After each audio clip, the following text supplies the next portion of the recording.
Ju kanë dalë thinjat e para, ja çfarë tregojnë për shëndetin. Shkencëtarët kanë zbuluar se thinjat nuk kanë të bëjnë vetëm me plakjen, por edhe me stresin e tepërt. Qelizat përgjegjëse për prodhimin e pigmenteve që japin ngjyrë flokut, zhduken kur trupi është i mbi ekspozuar ndaj efekteve të kortizolit, hormonit të stresit, përfundimeve edhe të dëmtimeve të shëndetit.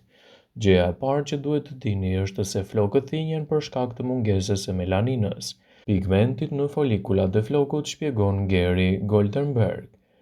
Folikulat kanë ende një numër normal të melatocideve, qelizat që janë përgjegjëse për pigmentin, dhe këto qeliza ndalojnë së punuari me kalimin e kohës dhe flokët bëhen më gri. Gjenetika luan një rol të rëndësishëm. Nëse prindërit tuaj janë thinjur në moshë të hershme, atëherë edhe ju mund të thinjeni në të njëjtën moshë. Pirja e duhanit, mungesa e vitaminës B12, gjithashtu edhe niveli i lartë i stresit mund të jenë një arsye pse keni këto shqetësime.